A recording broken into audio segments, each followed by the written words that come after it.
Paolo Bertolin, thank you so much for being here with me today. I'm so excited to talk to you about this beautiful program, which hopefully doesn't get blurred out. There we go. Um, you must be stoked with the variation and the range of films that you've got on display here this year.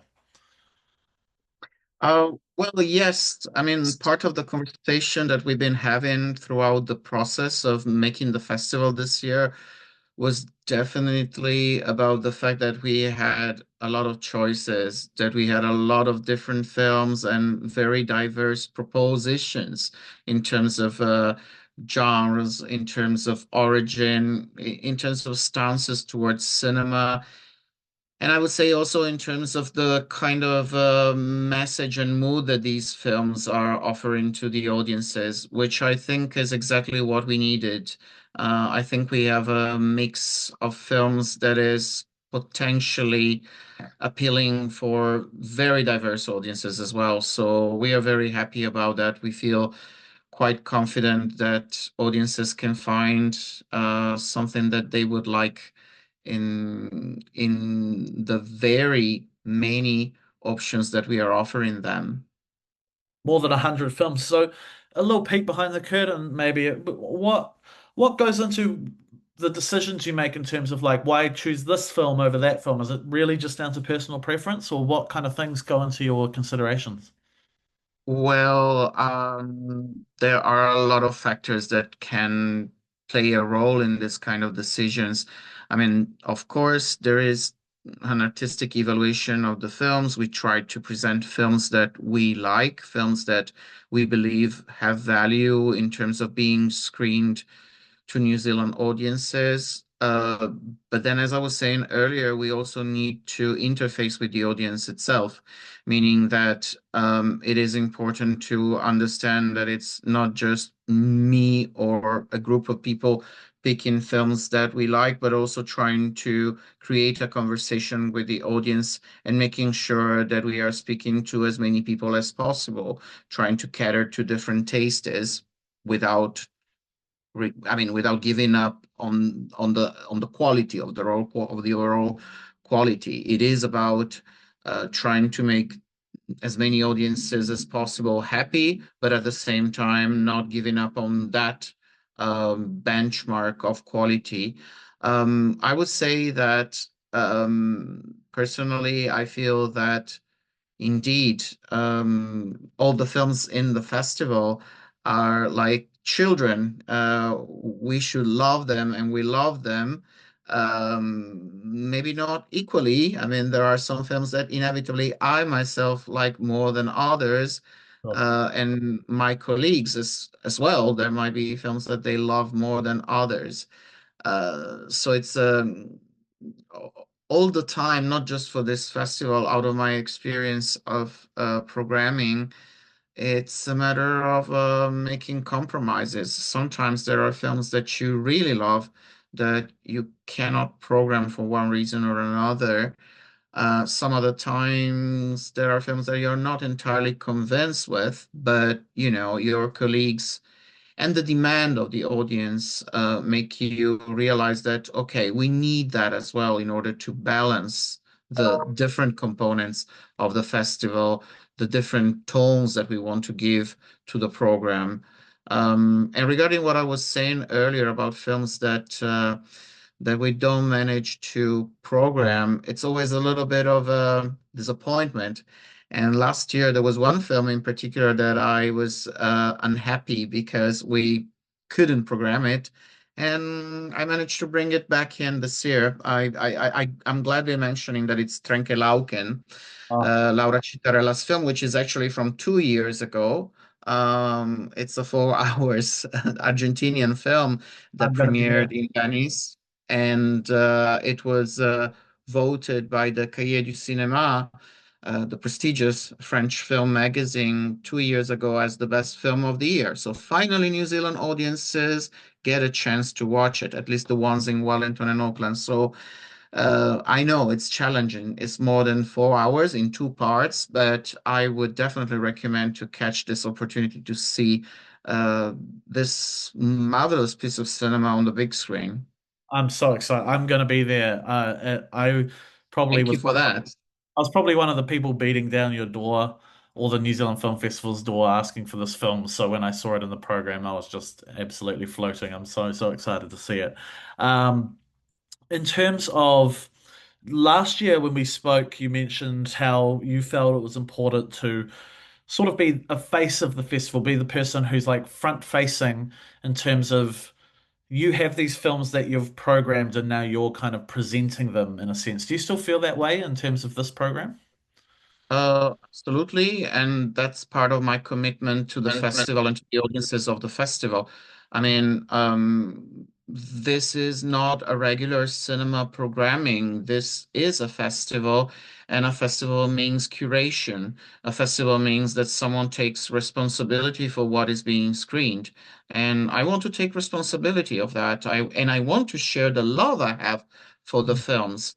But actually, I want to make it clear that last year was my first experience with this festival, and we were not able to establish a full-fledged programming team. This year, part of the project, which we are trying to explore and expand in years to come, is to actually have more of the programming team involved in actually endorsing and presenting the films.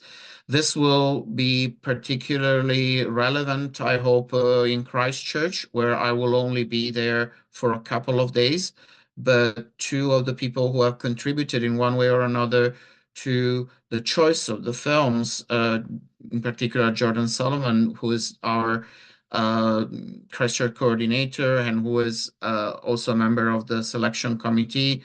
So I'm requesting him to also play that role and come into screenings and presenting films and doing Q&As.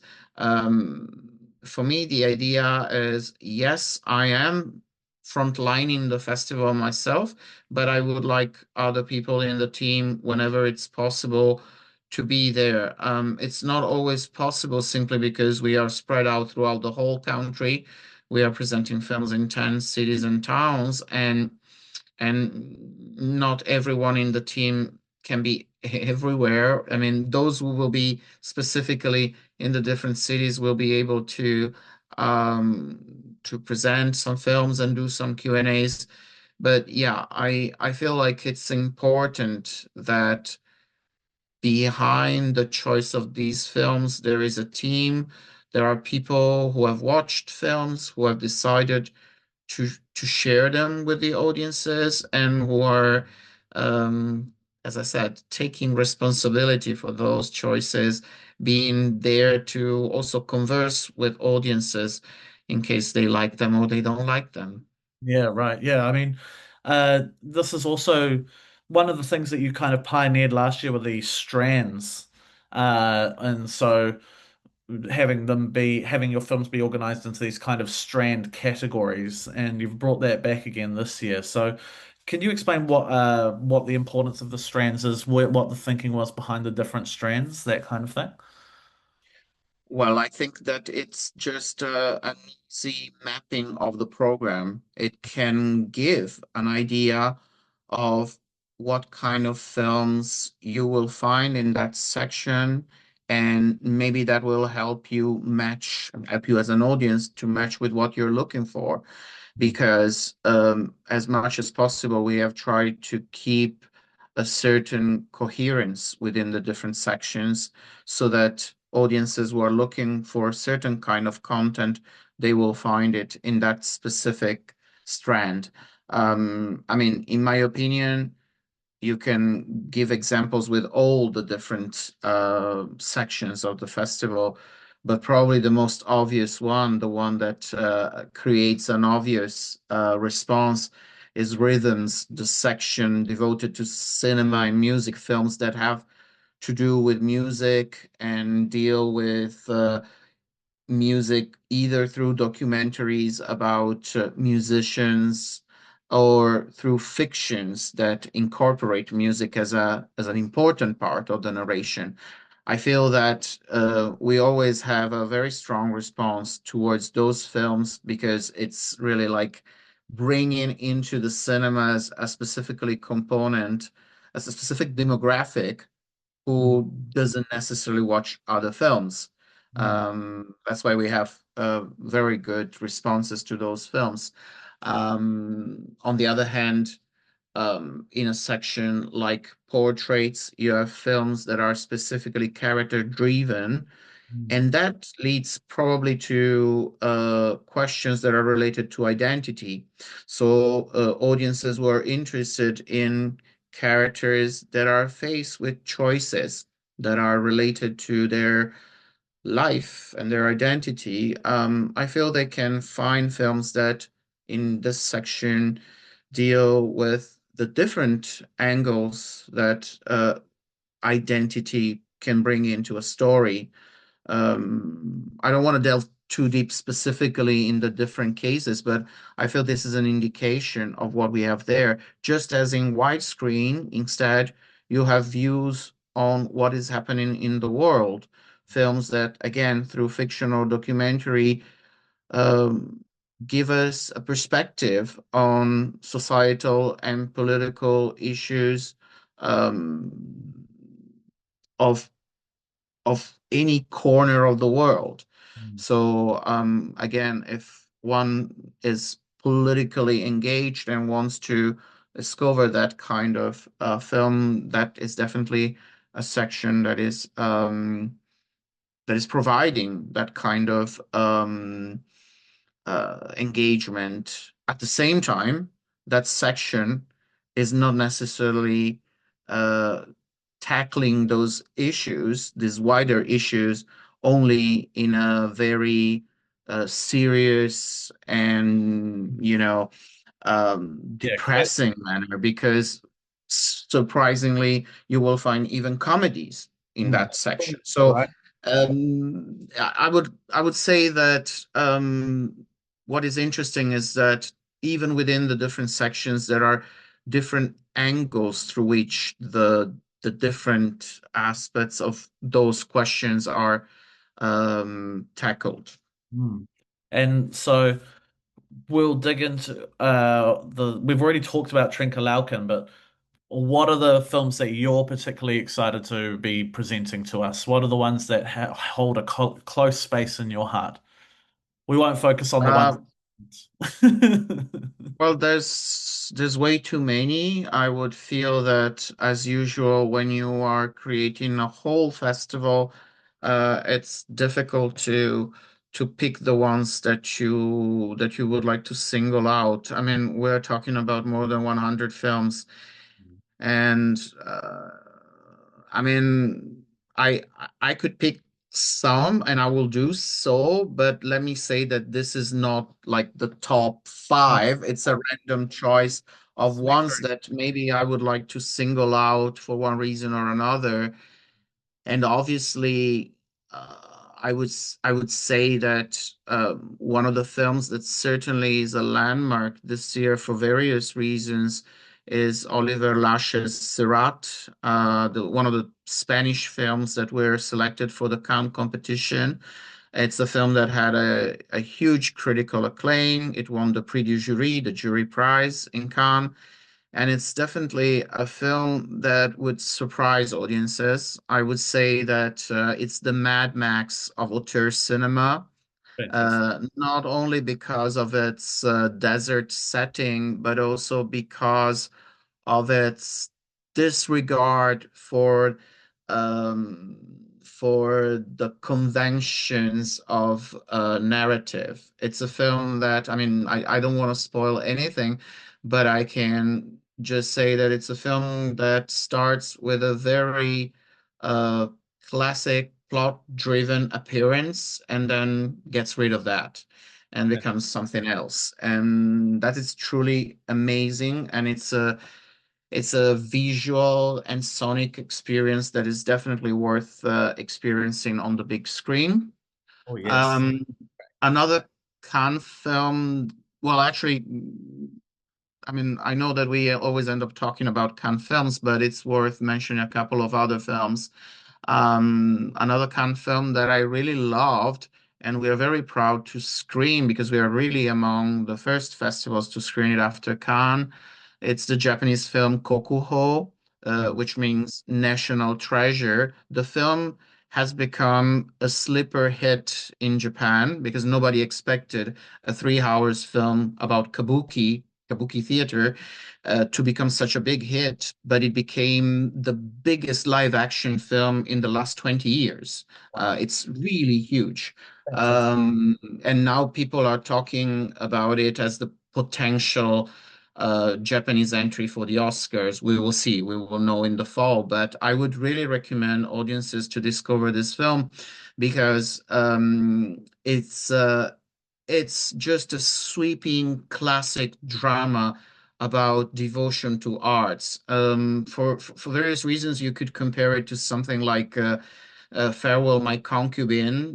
Not much about the political backdrop because that's not there, but about the fact that characters here are sacrificing their life for the arts. And it's, I know, a kind of an old school classic ideal, but it's so beautifully translated into images in this film. Also, I really loved, I mean, I'm not an expert of kabuki theater, but I really loved how the director brings you close to the faces, to the details, Yeah. to the melting makeup, the Mm. sweat, the tears of the performances, which is very interesting because I did attend actually some kabuki performances in Japan, and what you see is always from afar, from the Mm. stage. The stage is far. That's why the gestures are so grand. But then here you have very close-ups, and it's incredibly intense. Fantastic. The other Cannes film, another Cannes film that I definitely want to mention, and it was a big surprise for me, is the Colombian film A Poet, which was in the Uncertain Regards section and was the winner of the second prize there. And for me, I mean, especially for students of cinema, I would recommend them to watch it because it's really a masterclass in script writing. It's about creating a character, creating attachments, endearment towards a character that is not endearing at all, that is like the kind of person you wouldn't want to meet on the street and you wouldn't want to spend time with. But then, step by step, bit by bit, this failure of a man becomes uh, becomes someone that you understand and you feel for. So the film is really hilarious, but then again, I hope it's not a spoiler. By the end of the film, it turns into something else, and that switch is happening so naturally, so effortlessly that, as I said, I feel like it's a film that is good to study in terms of how to create very seamlessly this kind of very Mm. entertaining, strange, hilarious narrative that then turns into something extremely moving. If I may add another one, Yes. which is difficult because there are many films Mm. that one loves within this selection. Mm. I feel like I would go for another Cannes film and the other Spanish film that was in competition, Carla Simon's Romeria, which Okay. I feel is also a truly beautiful homage to cinema. It's a film that is heavily inspired by the director's own personal experience about looking for the truth about her own parents. So what we see in the story in the film is very much what she experienced about her past, the past of her parents. But then what is really surprising about this film is that the whole reconciliation, the whole making up with the past and with the story, with the tragic story of her parents, is resolved through the magic of cinema. Again, I don't want to reveal too much, but there is a switch again at some point in the story where you will see how she, the director, manages to do something that you can do only with cinema. And it's so beautiful and touching. I feel like she did a really magnificent film that reconciles her with her past, with her parents, but also makes us feel good about the fact that we can make it work within families and within our own self in relation to our past. And again, that I feel is the magic of cinema. So Her yeah, these are four films that I would definitely recommend to everyone. Carla Simon's last film, El Caras, I found absolutely remarkable and one of the great underrated films of this decade. So I'm very excited for that one. And as much as I would love to just hear you talk about every film in this program because it would be so enriching, I should probably wrap it up there. But Paolo, I'm so appreciative of you speaking to me about this wonderful program, and I'm really looking forward to seeing you hopefully many times over the next week or so, or 10 days. And congratulations once again on this great program. Well, thank you so much. I hope those who see this video will also come to the movies and keep coming to different films and well maybe come up to me and tell me whether they like or not the films. I'm very happy if people are actually sharing their own feelings about the films with that we programmed. And get the multi-trip pass as well. Please do.